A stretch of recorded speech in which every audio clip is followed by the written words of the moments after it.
오늘은 추수감사주일입니다. 추수감사주일이라고 해가지고요.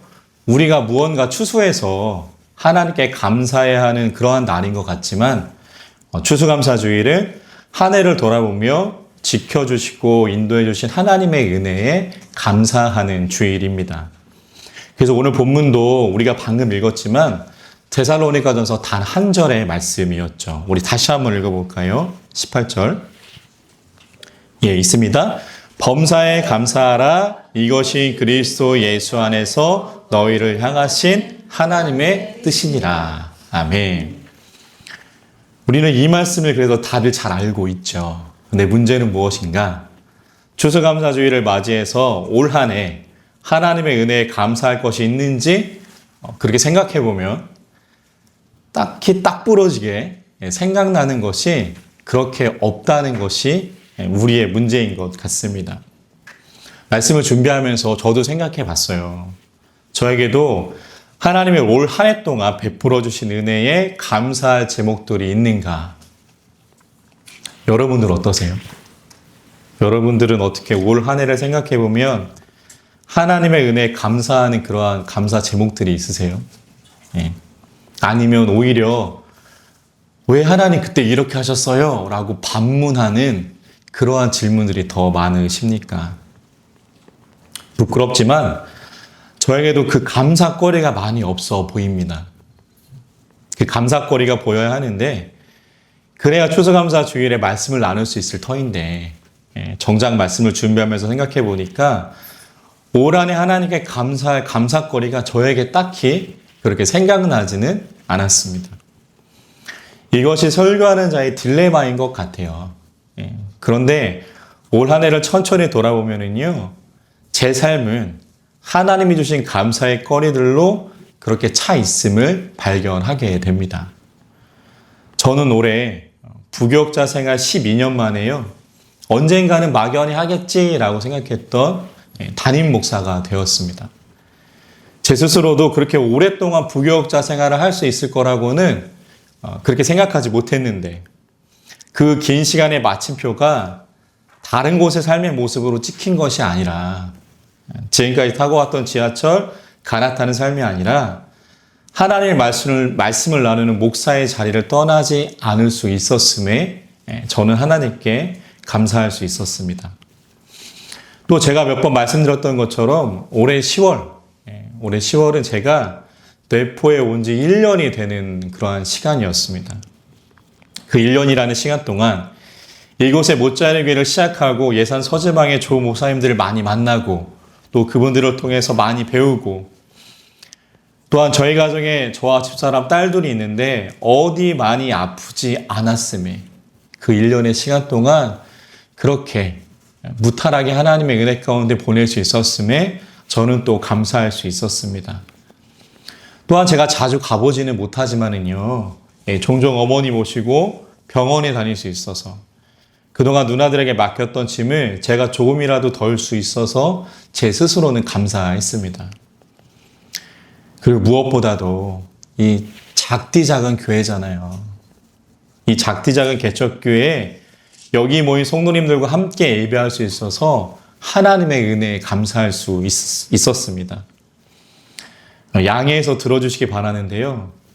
저와 집사람은요, 올 한 해 아무도 우리 교회에 오지 않을 거라 생각했어요. 다들 잘 아시는 것처럼 저희는 전도지도 없잖아요. 저희는 교회 등록카드도 없어요. 교회 주보에요, 헌금자 명단도 없어요. 하는 것보다 있는 것보다 없는 것, 하지 않는 것이 더 많은 교회가 우리 교회입니다. 교회 소개 영상에 나와 있는 것처럼 무언가 많이 해서 하나님께 영광을 돌릴 수도 있지만 무언가를 하지 않음을 통해서도 하나님께 영광을 돌릴 수 있다고 믿기 때문에 그래서 목사님의 말씀처럼 개척교회는 있고가 아니라 없고가 많은 그러한 교회인데 저희 교회는 그거보다 더 없고의 교회였기 때문입니다. 그런데 한 분씩 이 작디 작은 교회의 문을 열고 들어오셔서 같이 예배할 수 있다는 것에 하나님께 참 감사했습니다. 그래서 김치국 마시듯이 더 큰 꿈을 꾸고 있는 제 자신을 발견하기도 하는데요. 작은 교회에서 여러분들과 같이 예배할 수 있음에 하나님께 그리고 여러분께 항상 감사하고 있습니다. 제가 처음에 이렇게 말씀드렸죠. 말씀을 준비하면서 추수감사 주일인데 올 한해 하나님께 올려드릴 감사의 내용, 감사의 거리, 그 거리가 저에게 별로 없는 것 같다. 이렇게 말씀을 드렸습니다. 그런데 앞서 말씀드렸던 것처럼 한 해를 천천히 돌아보면은요. 제 삶은 하나님이 베풀어 주신 감사의 내용으로 채워져 있음을 보게 됩니다. 천천히 돌아보지 못해서 찾지 못했을 뿐이지 그렇게 하나님이 저와 저의 가정에 베풀어 주신 감사의 거리들은요. 제 삶을 채우고 있었던 거죠. 사랑하는 성도 여러분, 그러므로 결국 우리는 알게 됩니다. 감사는 내 삶에 익숙한 것들이 그 익숙한 것들이 당연한 것이 아님을 알게 될 때, 내 삶을 구성하는 그 익숙함이 하나님의 은혜로 채워졌음을 알게 될 때, 우리에게 주어진다는 것을 말이죠. 만약 우리가 하나님의 은혜의 감사거리를 찾을 수 없다면 그것은 우리의 삶에 주어진 익숙한 것에 대하여서 감사가 사라져 버렸기 때문은 아닐까. 말씀을 준비하면서 그런 생각을 해봅니다. 그렇다면 우리의 삶은 어떠할까요? 여러분들의 삶은 어떠하십니까? 오늘도 나의 삶을 채운 그 익숙한 것들을 베풀어 주신 하나님의 은혜를 느끼고 살아가고 계신지요? 우리나라가 사랑하는 가수 중에 가왕 조용필 있죠? 그분이 불렀던 노래 중에 이런 노래가 있습니다. 제목이 이젠 그랬으면 좋겠네. 혹시 다들 알고 계신가요? 그 가사의 내용이 이와 같죠. 하늘 높이 날아서 별을 안고 싶어. 소중한 건 모두 잊고 산 건 아니었나. 이제 그랬으면 좋겠네. 그대 그늘에서 지친 마음 아물게 해. 소중한 건 옆에 있다고 먼 길 떠나려는 사람에게 말했으면.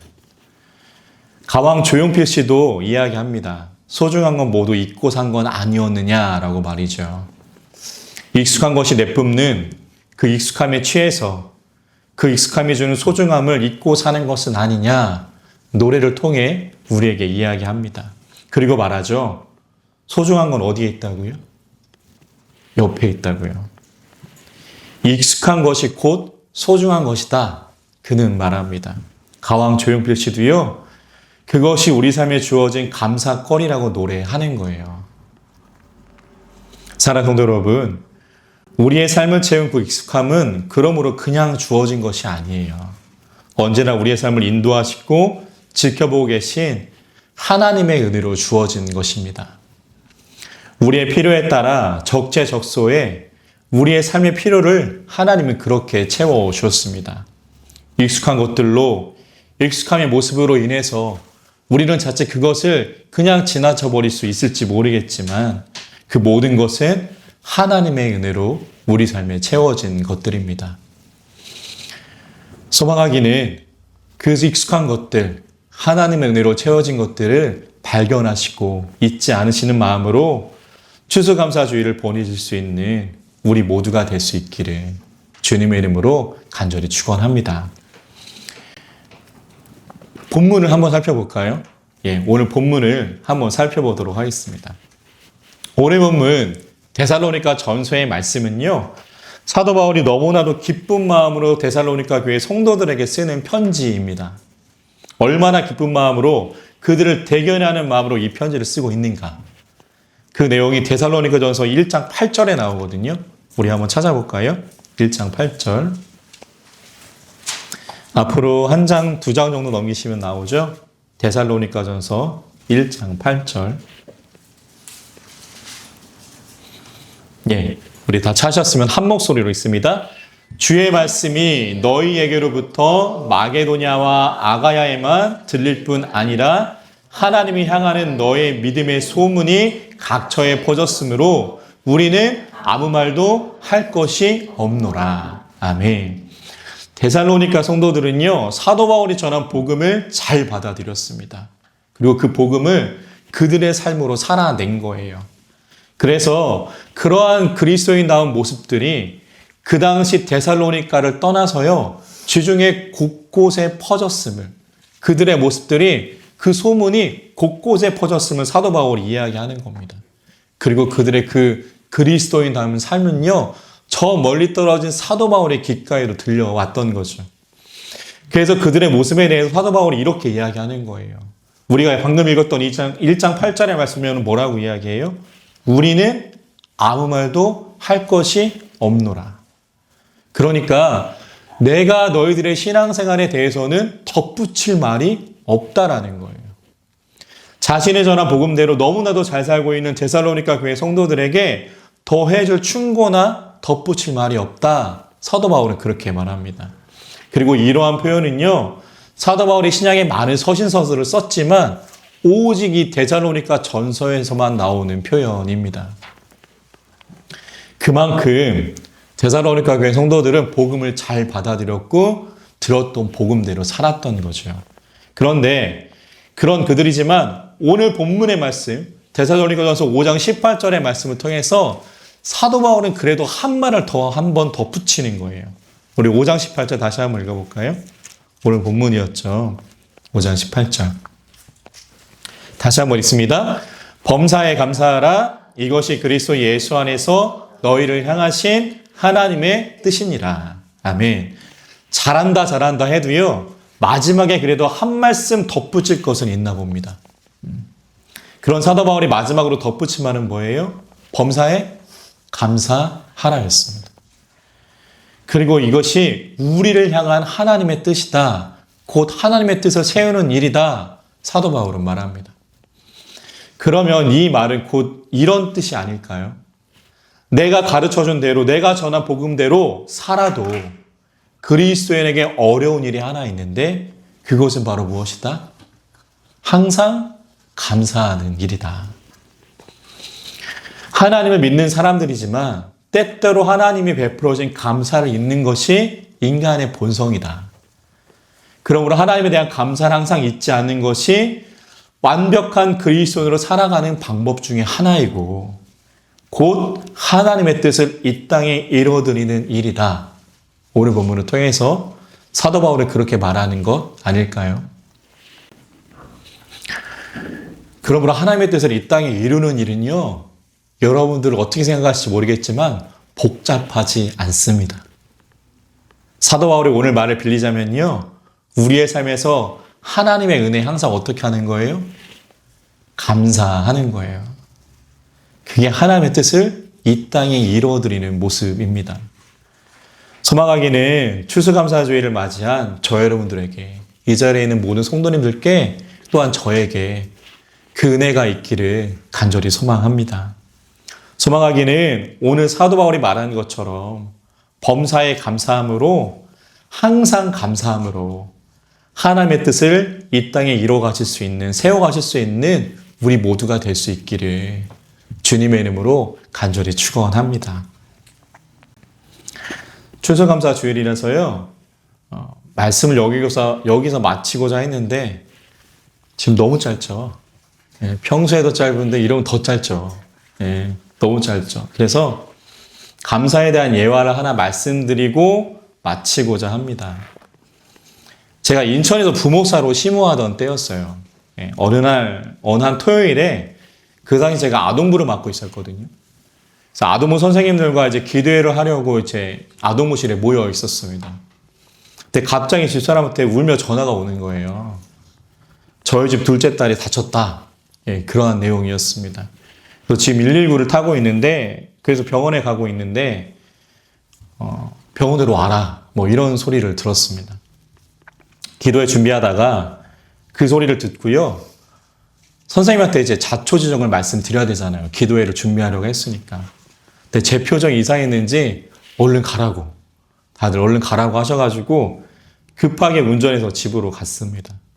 가는 도중에 다시 전화가 왔어요. 예, 어디 병원 응급실로 가고 있으니까 이제 그 병원으로 와라. 집사람이 그렇게 이야기했습니다. 그때까지는 어디를 다쳤는지도 몰랐어요. 그래서 병원에 가서 이제 확인했는데 저희 집 둘째 딸이 다친 곳은 이였습니다. 앞니. 앞니를 다친 거예요. 이를 미끄럼틀에 강하게 부딪혀가지고요. 앞니가 거의 잇몸이랑 분리되어 있었어요. 그러니까 이제 잇몸이 말 그대로 찢어진 거죠. 인천의 대학병원이었는데요. 해줄 수 없다라는 이야기만 들었습니다. 그래서 급하게 또 이제 어느 병원을 갈 수 있는가 검색해 봤더니 신촌 세브란스의 어린이병원에 치과가 있다라는 정보를 찾아가지고요. 급하게 또 서울 올라갔습니다. 근데 그렇게 도착한 병원에서도 전문의가 없는 거예요. 전문의가 없어서 지금 자신들이 해줄 수 있는 것은 없다. 또 이런 이야기만 듣게 됐습니다. 다음 주에 유아 전문 치과에 가는 것이 어떻겠느냐 이런 소리만 들었죠. 오는 내내 가는 내내 아이는 계속 웁니다. 그 당시에 그 아기들이 하는 거 있잖아요. 쪽쪽이 하던 때였는데요. 이를 다쳐서 그거를 할 수 없으니까 더 울어요. 집사람은 자신이 딸을 잘 못 돌봤다고 자책하며 또 울어요. 둘 다 우니까요. 안 그래도 평소에 잘 우는 첫째 딸인데 첫째 딸도 또 울어요. 세 명이 같이 우는 거예요. 저는 맨날 바쁘다는 핑계대고 아이들과 놀아주지 못한 제 자신을 발견하고 도대체 나는 뭐 하는 사람인가 이런 생각에 젖어듭니다. 그렇게 주일을 준비하는 토요일이었는데 아무것도 준비하지 못하고 주일을 맞이했던 거죠. 다음날 주일이 되었습니다. 이 주일에 특별히 제가 맡은 아동부 아이들과 교회 근처 공원으로 나들이를 하러 가기로 계획된 날이었어요. 목사니까 가야죠. 목사니까 설교해야 합니다. 근데 아무런 설교도 아무런 마음도 준비되지 않았었어요. 집에 있는 세 명은요. 안 봐도 또 울고 있을 게 뻔하니까. 그런데 그때 하나님이 주시는 마음이 있습니다. 어떤 거냐? 만약 저희 집 둘째 딸이 더 다쳤다면 저는 오늘 이 아이들과 함께 이곳에 오지 못했을 것이라는 마음입니다. 목사로서 소임을 다하지 못할 것이라는 마음이에요. 그 안에 하나님이 주시는 마음은 그나마 다행이다입니다. 그나마 저희 딸이 더 다치지 않아서 제가 이 시간에 계속 병원에 있는 것이 아니라 지금 이렇게 아이들과 약속들을 지킬 수 있었고 목사로서 사역을 할 수 있었구나 라는 마음을 그때 하나님이 저에게 주셨습니다. 그리고 알게 됩니다. 저희 딸이 다치던 그 순간도 하나님이 저희 딸을 지키고 계셨음을 말이죠. 그래서 그나마 덜 다쳤음을 말입니다. 그날 아동부 설교에서 이렇게 설교했어요. 어제 목사님한테 이러한 일들이 있었어. 그래도 감사해. 더 다치지 않아서 목사님이 이곳에 올 수 있어서 하나님께 감사해 라고 말하는 제 자신을 발견하게 됩니다.